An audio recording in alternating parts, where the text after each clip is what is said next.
Before we get into the details, let me make one thing very clear. This is not an action movie. If you are expecting explosions, high-speed chases, or a fast-paced monster thriller, you are in the wrong place. This is a film about a woman refusing to accept the role that has been forced upon her by others. It is about identity, rebellion, and the cost of creation.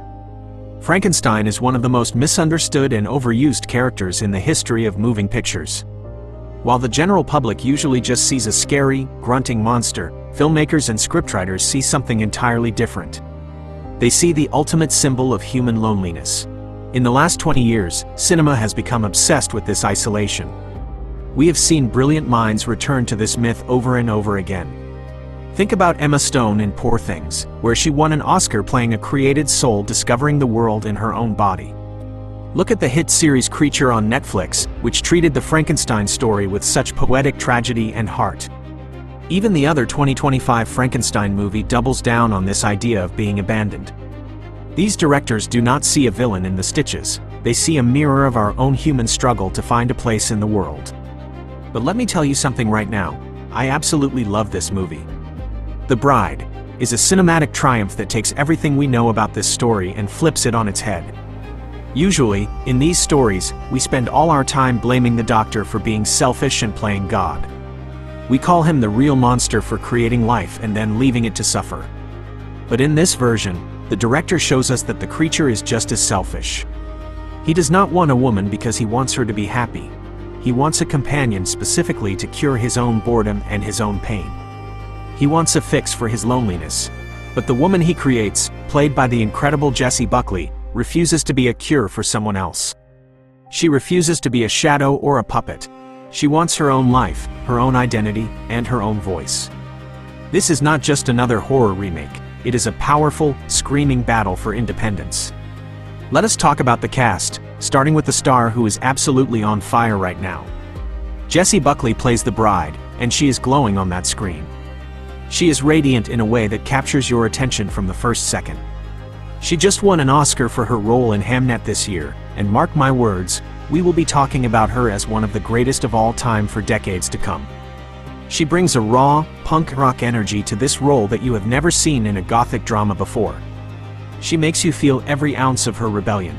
Then we have Christian Bale as the creature. We all know Bale is famous for his extreme transformations, but here, he captures the aching soul of a man built from scraps in a way that is hard to watch because it is so real. You can see the pain in his eyes even through the heavy makeup. Now, here is the real insider story that makes this movie even more fascinating.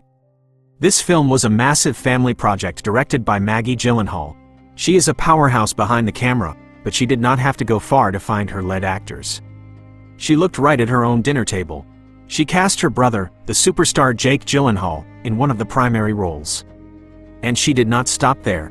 She also cast her own husband, Peter Sarsgaard, to play the detective who is hunting the creature. Imagine being on that set. Reports from the production say that Maggie was actually much tougher on her brother Jake and her husband Peter than anyone else. She wanted to make sure there was absolutely no family favoritism. She pushed them to their absolute limits to make sure the tension on screen was real. She was the boss, and they had to earn their place just like everyone else. There are some incredible production details that show the level of dedication here. Every single day of filming, Christian Bale had to sit in a makeup chair for over 4 hours. The makeup team did not just guess how a resurrected body would look. They actually studied medical journals from the 1800s to make the scars and the skin look like they were healed by primitive, painful surgery. Also, even though the movie is set in 1933, the director made a bold choice to use 1970s punk music and aesthetics for the bride. She felt that punk was the only visual language loud enough to show a woman truly rebelling against her creator. Even the way Bale moves is a result of his dedication. He walked with a heavy, awkward limp for months to stay in character. It was so intense that he actually had to see a physical therapist for quite a while after the movie finished to fix his own leg. When we look at what people are saying on platforms like IMDb and Reddit, the reactions are fascinating and very divided. The critics are calling it a masterpiece. One top critic wrote that Maggie Gyllenhaal has delivered a visual feast that respects the intelligence of the audience and gives a feminist soul to an old myth. Another professional review stated that Jessie Buckley is a force of nature and this is easily the best acting of the year. Some are even saying it is the most beautiful-looking film of the decade, praising the cinematography of Lawrence Sher. They are focusing on the deep metaphors and the way the camera lingers on the emotions of the characters. However, the general audience has a much different take. One viewer on IMDb commented that while Christian Bale is cool, the movie moves at a snail's pace and they almost fell asleep in the middle of a very long scene. Another person wrote that the visuals are 10 out of 10, but you should not expect an action movie because it is more of a dark, artistic drama that talks about feelings too much. A Reddit user mentioned that they did not know the whole family was in the movie, but knowing Jake is the director's brother made their scenes together feel much more intense and strange. Another common complaint from the public is that the movie is too long and too heavy for a casual Saturday night. One fan of the original books wrote that it was a daring reimagining, while a classic horror fan argued that it was too modern and lost the original spooky atmosphere.